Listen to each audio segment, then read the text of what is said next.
Story 1. This happened to me. As a struggling art student, inspiration was a fickle friend. My studio apartment felt more like a cage, my canvases stubbornly blank. I desperately needed something to ignite my creative spark, something unique. One late night, scrolling through Craigslist's free section, my eyes snagged on a peculiar listing: abstract sculpture free to good home. The photo was blurry, but its angular, almost menacing form intrigued me. Despite the vague description and the sculpture's uninviting appearance, a strange compulsion took hold. It felt like a sign, a unique piece that could become the centerpiece of my burgeoning artistic vision. I had to have it. Arranging the pickup was unsettling. The address led me to a dilapidated house on the outskirts of town, shrouded in overgrown foliage. A silent, gaunt figure ushered me to a dark corner of the yard. There it was, a heavy, obsidian-like sculpture, roughly human height, composed of jagged, interlocking planes. It felt unnervingly cold to the touch, even in the summer evening air. An immediate chill ran down my spine. Getting it into my beat-up car was a struggle. It was far heavier than it looked, its weight somehow shifting, making it awkward to lift. The cold radiating from it was palpable, seeping into my skin. Finally, I managed to maneuver it into my cramped studio apartment. It immediately dominated the space, a dark, imposing presence. My heart pounded with a mix of excitement and an inexplicable dread. I found the perfect spot for it, directly across from my easel.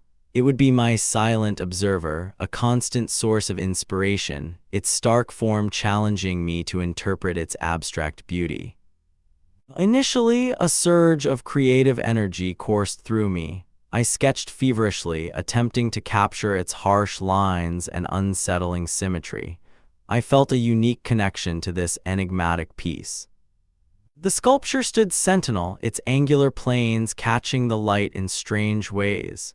It was a compelling muse, a silent, unblinking eye overseeing my artistic endeavors, or so I believed. The first subtle change happened a few nights later, a faint, almost imperceptible scraping sound. I dismissed it as old pipes or the building settling, common in my old apartment block. The next morning I noticed it, a slight, almost imperceptible shift in one of its angles. It was subtle, barely noticeable, but I was certain it hadn't been like that when I went to bed. I blamed it on my tired eyes or the way the morning light hit it. Artists often see things that aren't there, I told myself, especially when obsessed with a new subject. It was just imagination. But the feeling persisted. The shadows around the sculpture seemed deeper, more defined, even in broad daylight. It felt like it was absorbing the light, creating its own pocket of gloom. Then came the low, almost imperceptible hum. It wasn't constant, but a faint vibration I felt more than heard, especially late at night when the city was quiet. A deep, resonant thrum. I started feeling perpetually exhausted, even after a full night's sleep. My mind felt foggy, my movements sluggish. It was as if my energy was slowly being siphoned away, unnoticed. My sketches began to change. My usual fluid lines gave way to harsh, angular forms, mimicking the sculpture's geometry. My artistic identity felt like it was slowly being overwritten. A constant, subtle pressure settled over me like an invisible weight. It was the feeling of being watched, an oppressive, unwavering gaze that never left me, day or night. I tried to rationalize it. Artists are eccentric, I told myself. It was just my muse demanding attention, pushing me to new, unsettling frontiers. I was living with my art, consumed by it. The sculpture's surface itself seemed to change. It appeared to absorb light, not reflect it, creating a void, a black hole in the room. It was a deeper, more profound darkness. My once vibrant color palette dulled to muted grays and blacks. The joy of mixing hues evaporated, replaced by an instinct to replicate the sculpture's desolate tones. My art was dying. Ideas for new paintings dried up completely. My mind was a barren landscape, save for the recurring image of the sculpture's sharp, unforgiving lines. A creative vacuum had formed. My hands felt heavy, unwilling to create anything original. They moved only to replicate the sculpture's form, as if guided by an unseen force, erasing my own artistic voice. The sculpture felt colder to the touch now, an icy chill that permeated my bones. It was a chilling, unnatural cold, distinct from any ambient temperature, a constant, draining presence. I found myself staring at it for hours, lost in its form, my mind blank. It was a hypnotic trance, an empty meditation that stole my time and my will, leaving me hollow. My artistic vision felt completely hijacked. My style was no longer my own. It was alien, grotesque, a distorted reflection of the sculpture's malevolent presence, consuming me. I started waking up to strange, grotesque drawings on my canvas. Nightmarish figures, contorted faces, all rendered in my hand, yet utterly foreign to my conscious mind. I had no memory of creating them, yet they bore my signature, my unique stroke, undeniably my work. It was like I was painting in my sleep, but with another entity's hand. The drawings often resembled mutated versions of the sculpture itself, its angles twisted into organic, suffering forms. It was feeding on my subconscious, twisting my dreams. A growing sense of dread permeated my studio. The silence, once comforting, became oppressive, heavy with an unseen presence. I was trapped, slowly losing myself. My few friends eventually visited, expressing alarm at my gaunt appearance and withdrawn demeanor. They tried to snap me out of my artistic isolation, but it was too late. They invariably commented on the creepy vibe of the sculpture, urging me to get rid of it. "It feels like it's watching us," one friend whispered, visibly unnerved. I became defensive, irritable, pushing them away. My connection to the sculpture felt too profound, too consuming to break. It was mine and I was its, or so I believed. My studio, once my sanctuary, now felt like a cage, its walls closing in, the sculpture at its heart, the jailer. I was a prisoner, bound by its malevolent will, slowly fading. The sculpture's gaze was a tangible weight on my sanity, pressing down, suffocating me. I could feel its unseen eyes, always on me, draining my life force, my very soul. One suffocating night, struggling with yet another blank canvas, I almost gave up. My hand trembled, unable to even hold a brush, my artistic spirit utterly broken. The room was dark, save for the faint glow of my desk lamp. The sculpture was a darker silhouette against the already dim light, a silent, predatory monolith in the gloom. And then I saw it, undeniably, a slow, deliberate shift in the sculpture's form. Its angles sharpened, its planes seemed to reconfigure, like a geometric beast awakening. Its edges became more defined, more predatory, like a hunter tensing before a strike. It was no longer abstract. It was alive, malevolent, and focused entirely on me. A guttural whisper echoed in my mind, not heard with my ears, but felt deep within my core. "You are mine." It was a cold, possessive affirmation of its dominion over me. Panic surged through me, a primal fear I'd never known. It was the fear of being utterly consumed, of losing myself entirely. I had to fight back to break its hold. I grabbed my sharpest chisel, my hand trembling violently but fueled by a desperate surge of adrenaline. I would not surrender my artistic soul to this monstrosity. With a guttural cry, I lunged at it, aiming for its heart, its core, hoping to shatter its stone and break its malevolent spell. My survival depended on this strike. Instead of shattering stone, my chisel met an invisible barrier. A searing psychic scream ripped through my mind, 1,000 voices of agony and pure, unadulterated hatred. Agonizing pain tore through me as if my very essence was ripped away, soul from body. It was a profound, unbearable emptiness, my life force draining into the void. I blacked out. Days later, I awoke disoriented, weak, my body aching, my mind a foggy wasteland. The studio was eerily silent, the air heavy with absence. The sculpture was gone. The space where it stood was empty, a blank spot on the floor as if it had never been there. Only the lingering cold remained, a phantom chill.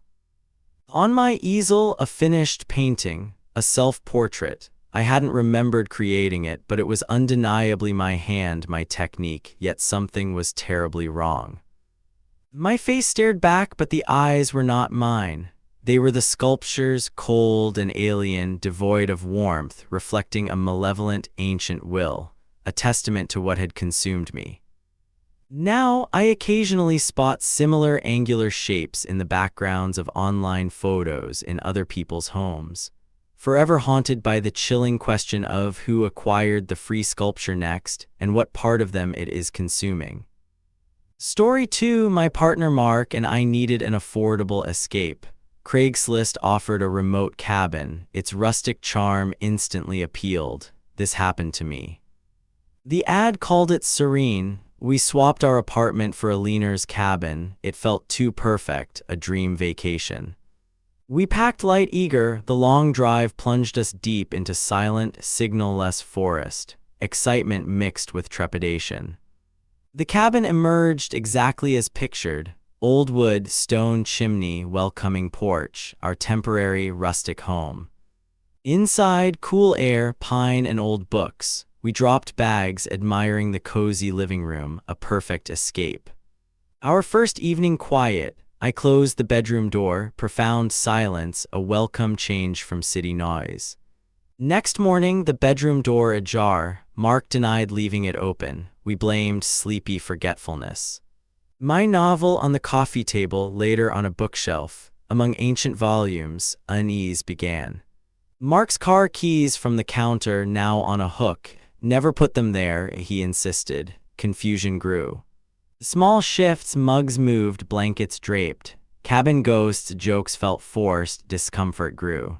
I started taking absurd notes. Mark called it paranoia, but couldn't explain everything.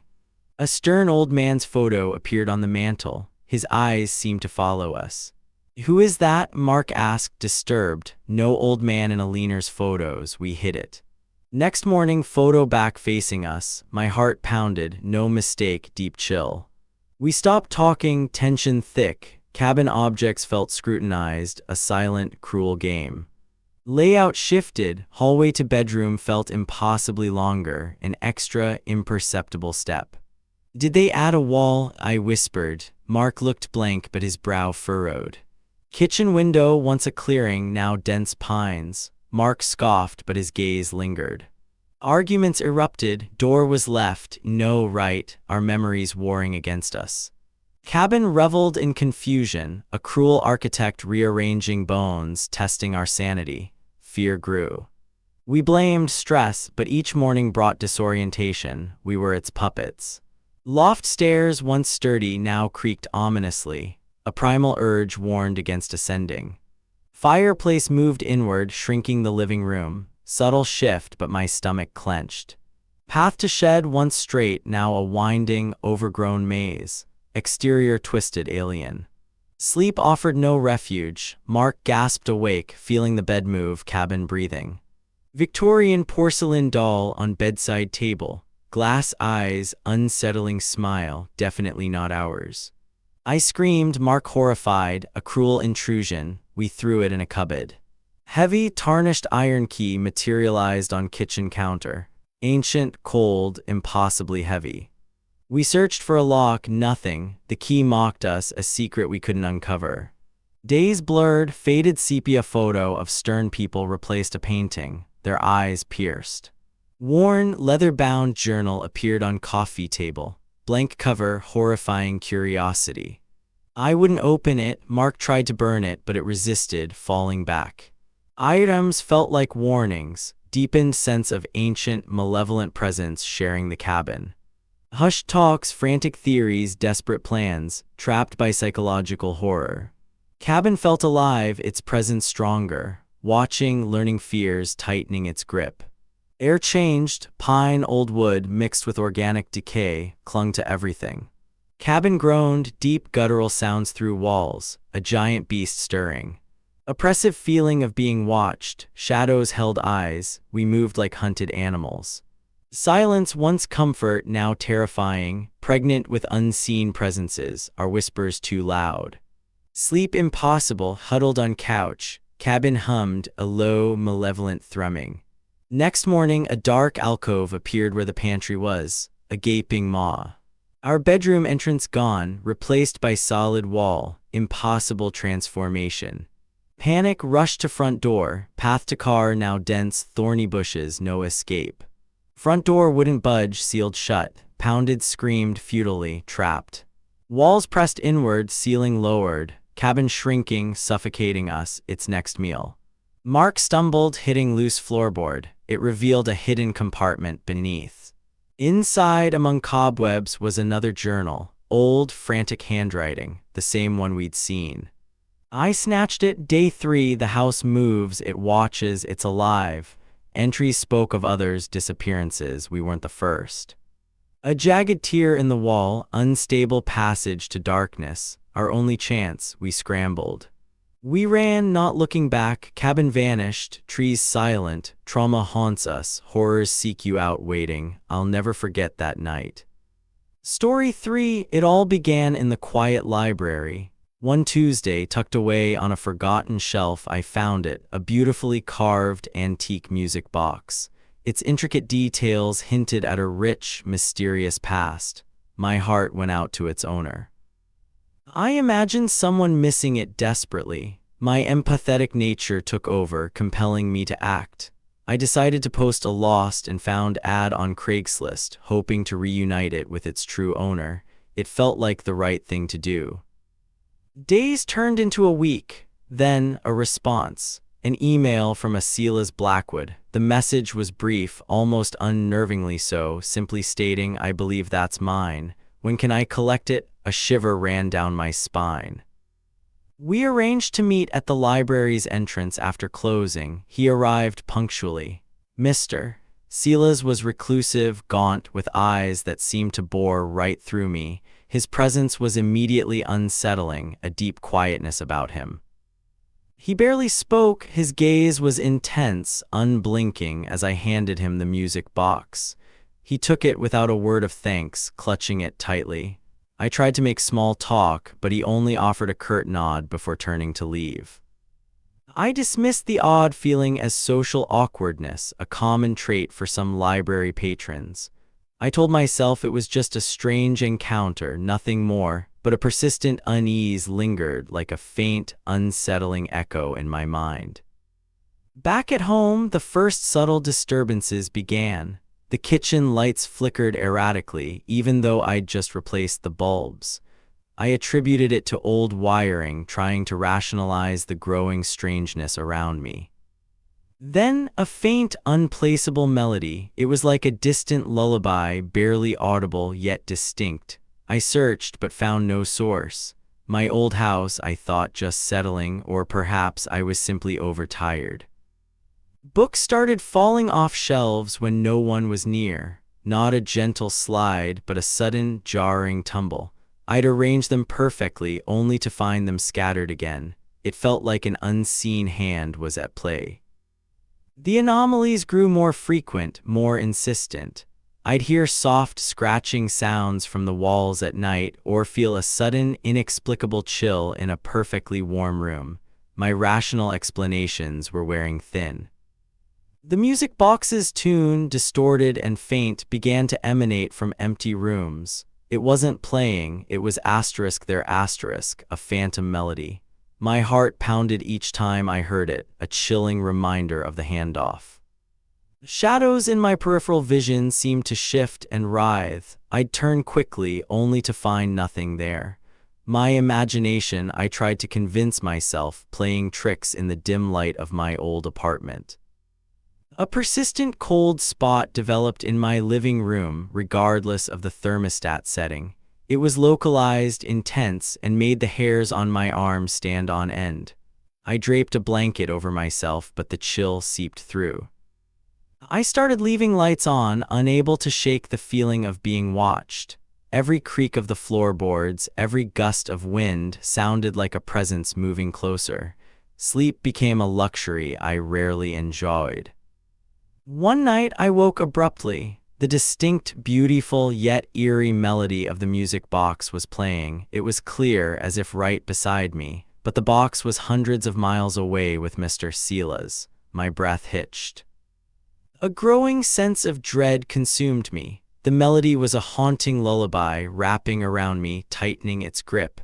I felt an undeniable, malevolent presence in my room, its eyes on me, watching my every move. I couldn't dismiss it anymore. Driven by pure unease, I began researching antique music boxes, specifically ones with unique symbols. The carvings on that asterisk box were etched into my memory, haunting my waking thoughts.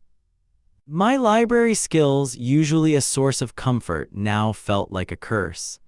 I spent hours poring over old texts, microfiches, and obscure local history archives, searching for any connection, any explanation. Then I found it, an old newspaper clipping, yellowed with age, detailing a local legend. A tragedy involving a similar music box centuries ago and a vengeful spirit trapped within its intricate confines. The legend spoke of the spirit being bound to whoever releases it, not necessarily by opening but by facilitating its movement. My blood ran cold. I had facilitated its movement. I had released it. The entity's presence intensified immediately. Whispers, faint but distinct, began to echo in my empty apartment. They were unintelligible, yet filled with an ancient malice that prickled my skin and frayed my nerves. Sudden, dramatic drops in temperature became common, even in summer. The air would become heavy, frigid, as if all warmth had been sucked from the room. I could see my breath, a chilling visual confirmation. Objects were moved. My keys, always in their dish, would appear on the floor. A framed photograph, always straight, would be tilted or even face down. It was a deliberate, taunting game designed to break me. One morning, I found an old, brittle letter on my desk. It hadn't been there the night before. The handwriting was faded, elegant, and the paper smelled of dust and forgotten memories. My hands trembled. The letter spoke of a curse, a binding, and a family name. My family name, a chilling connection I never knew existed. It hinted at a past betrayal linked to the music box's dark history, a legacy of sorrow. My world crumbled. The entity wasn't just random, it was personal. It believed I was connected to its past, a descendant perhaps, and was now fixated on me, seeking retribution for an ancient wrong. The nightmares began, vivid, terrifying visions that felt more like memories. I saw the music box's original owner, a woman with haunted eyes, and a shadowy, malicious entity swirling around her, feeding on despair. I witnessed scenes of betrayal, of a desperate plea, and the chilling moment the spirit was supposedly trapped. Each nightmare left me gasping, drenched in sweat, blurring the lines between dream and reality. The entity communicated through these dreams, its presence overwhelming. It showed me its suffering, its rage, its belief that my bloodline was responsible. I was not just a target, I was the culmination of its quest. I knew I had to act. The first step was to find Mr. Sila's. He had the music box. Perhaps returning it or destroying it could sever this terrifying connection. I frantically searched for his contact information. The phone number he provided for the Craigslist ad was disconnected. I tried every variation, every online search, but it led nowhere. It was as if Sila's Blackwood had vanished the moment he took the box. His address, vaguely recalled from the library's visitor log, led me to an abandoned lot on the outskirts of town. Tall weeds, crumbling foundations, nothing but desolation. There was no house, no trace of him. A horrifying realization dawned on me. Mr. Silas wasn't claiming the box, he was asterisk passing it on asterisk. He knew its true nature, its curse, and he'd used me, the kind librarian, to be rid of it. I was a pawn. He had seen my empathetic nature, my desire to help, and exploited it. The intense gaze, the unsettling quietness, it wasn't social awkwardness. It was the calculated detachment of someone shedding a burden.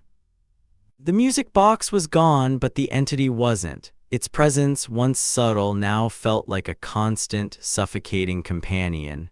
It was always there, a chilling weight in every room, every shadow. I could feel its cold breath on my neck even when alone. The whispers were louder, clearer, though still indecipherable. It was a torment designed to break my sanity, to drive me into its grasp. I tried everything. Cleansing rituals, moving furniture, even consulting a local historian about the legend. Nothing worked. The entity was bound to me, or rather, to my connection to its past. I packed my life into boxes, sold my old house, and moved to another city, hundreds of miles away. A fresh start, I desperately hoped, a chance to escape the malevolent shadow that clung to me. I changed my phone number, my routine, even my appearance slightly. I cut ties with old friends, fearing the entity might follow them or use them to reach me. Isolation became my only perceived safety. For a brief period, there was peace. The whispers faded, the cold spots vanished. I dared to hope. Perhaps the distance, the new life, had finally severed the connection. I started to breathe again. But then, one quiet evening, while reading a book in my new apartment, a familiar, faint melody drifted from the empty hallway. The music box. My heart plummeted, the hope replaced by crushing despair. It wasn't just a sound, it was a declaration. The entity had found me again. It had followed patiently, silently, waiting for me to lower my guard. The game was far from over, and I was still its prize. The cold spots returned, more intense than before. Objects began to move again, more aggressively this time, as if in anger at my attempted escape. A vase shattered on the floor, seemingly thrown. The nightmares intensified, vivid and relentless. They were no longer just memories, they felt like direct attacks, psychic assaults meant to wear down my will, to prepare me for something far worse. I live with a constant, suffocating fear. Every shadow holds a threat, every silence a potential whisper. I've learned to mask it, to function, but inside, I'm a prisoner to an unseen tormentor. The entity wants something from me, something connected to the ancient betrayal. It believes I hold a key, a solution, or perhaps it simply wants vengeance for the centuries it spent trapped. I'll never forget that night I found the music box. That simple act of kindness, driven by empathy, opened a door to a horror I can't close. My life is forever marked by its malevolent presence. I am constantly looking over my shoulder, jumping at every noise. Sleep offers no escape, only more terrifying visions. My sanity feels like a thin thread fraying under constant, relentless pressure. The fear remains, a chilling reminder that some things once touched can never truly be lost. They cling, they follow, they become an inseparable, terrifying part of your very existence forever. The music box is gone, but the entity isn't. It's here now, always, and I know with a chilling certainty that it will never, ever leave me. This is my life now, a perpetual haunting. Story 4. My advanced calculus grade was abysmal, jeopardizing my scholarship. Desperate, I found a Craigslist ad, free advanced tutoring. This happened to me. The ad's simplicity was unsettling, yet compelling. An experienced academician named Mr. Elias. I emailed him, half expecting a scam, but a reply arrived almost instantly. His address was in an old, quiet part of town, a grand but slightly decaying Victorian house. I remember the chill in the air as I approached the heavy oak door. Mr. Elias opened the door. He was tall, gaunt, with an unnervingly direct gaze. His eyes seemed to pierce right through me. I felt immediately exposed. His study was filled with towering bookshelves, not just math texts, but ancient tomes and strange artifacts. The air smelled of old paper and something else, metallic. My first session began. He didn't ask about my homework. Instead, he asked about my approach to problems, my very way of thinking. His questions were unnervingly insightful. He immediately pinpointed my academic weaknesses. "You see the numbers, not the underlying structure," he stated, his voice a low, resonant hum. "We'll fix that." He promised unconventional methods. He didn't just teach solutions, he dissected the very nature of mathematical thought, making me feel both brilliant and utterly ignorant. I started seeing calculus in new ways, almost as a living language. The problems that once stumped me now seemed childishly simple. My understanding deepened profoundly. My next calculus test was a revelation. I aced it. My teacher was astonished, and I felt a surge of pride, tempered by a strange, quiet unease about Mr. Elias. The sessions continued. My grades continued to soar, not just in calculus, but in every subject. My mind felt sharper, faster, capable of grasping anything. Yet the lessons slowly began to expand. Mr. Elias started weaving in philosophy, history, and what he called the true nature of reality into our calculus discussions. He spoke of hidden histories, of knowledge suppressed and forgotten. He made me question everything I thought I knew about the world, my schooling, even my family. He described reality as a construct, a consensus. What if, he'd muse, our memories are merely suggestions implanted for convenience? I dismissed it at first. I started seeing patterns everywhere, in conversations, news headlines, even the way people walked. It was like a veil had been lifted, revealing a deeper, more complex order. My parents noticed a change. "You seem different, sharper," my mom said, but her smile didn't reach her eyes. They couldn't understand the truths I was now privy to. Friends seemed shallow, their concerns trivial. I felt a growing alienation, a sense of being fundamentally different, awake while they remained asleep. Mr. Elias praised my progress. "You're beginning to see," he'd say, a flicker of something unsettling in his eyes. His approval felt like a drug. Then the discrepancies began, small at first. A family vacation I remembered differently. A detail about my childhood home subtly altered in my mind. I'd mention it to my mom. "Remember when that tree was there?" She'd look confused. "No, honey, it's always been gone." My memory felt like a ghost. Mr. Elias would reinforce these doubts. "Memories are fluid," he'd explain. "The past is rewritten constantly. You're just seeing the bigger picture now." I started questioning everything. Was my past truly mine, or was it a story I'd been told, then subtly edited? The ground beneath my reality began to crumble. Everyday objects took on new meanings. A clock wasn't just a clock, it was a mechanism of control. A book, a weapon of indoctrination. The world felt sinister.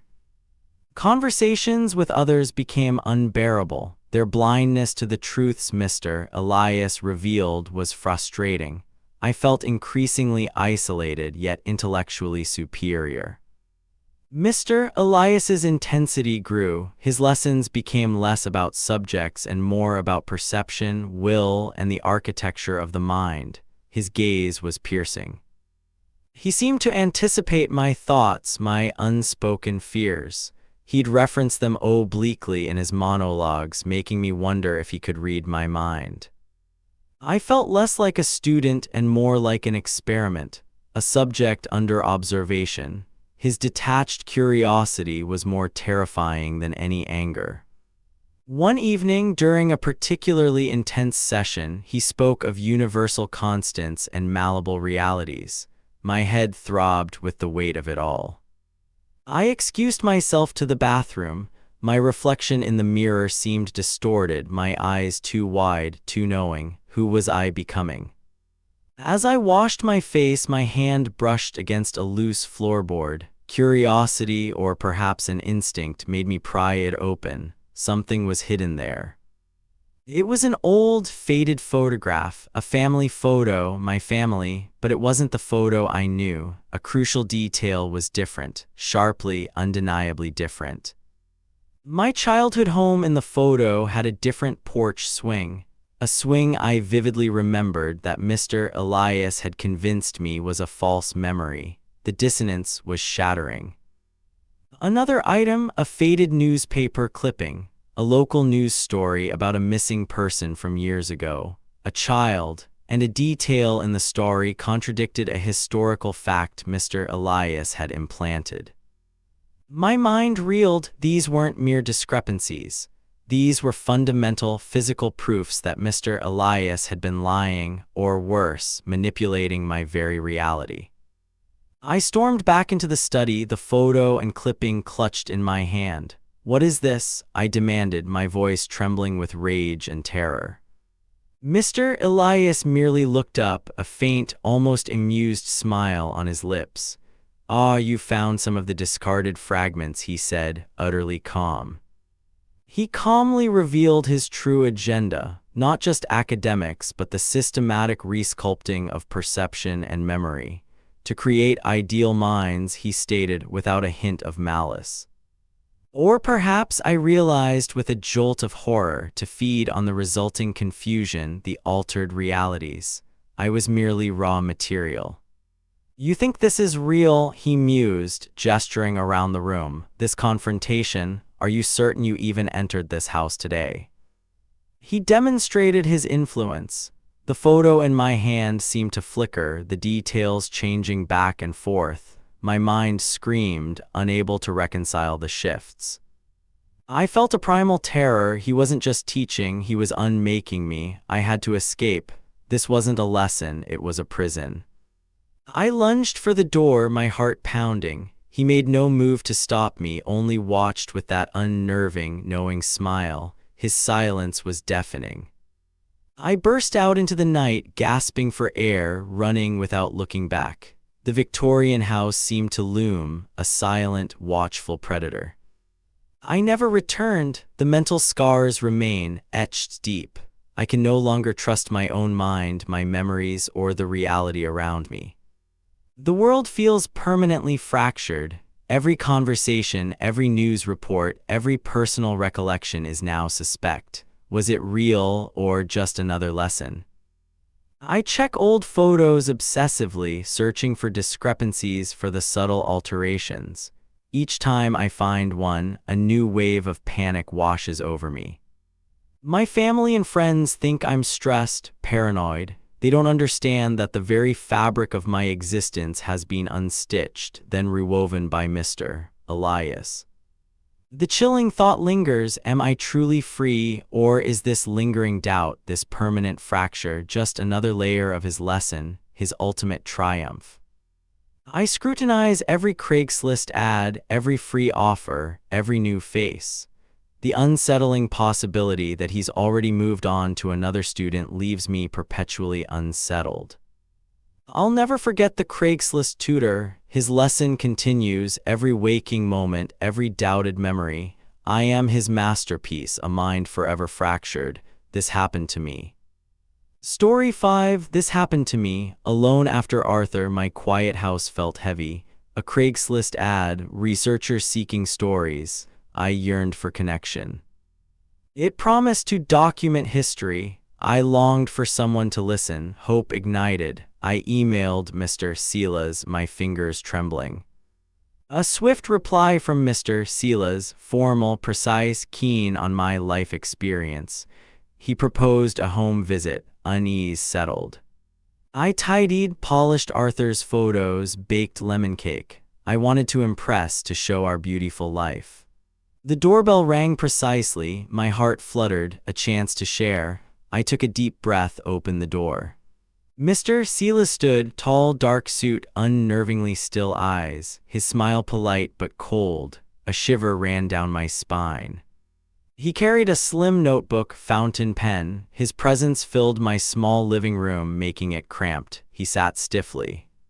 I started with Arthur, our wedding album, decades of love. First dance, jokes, anniversary roses. Mr. Silas listened intently.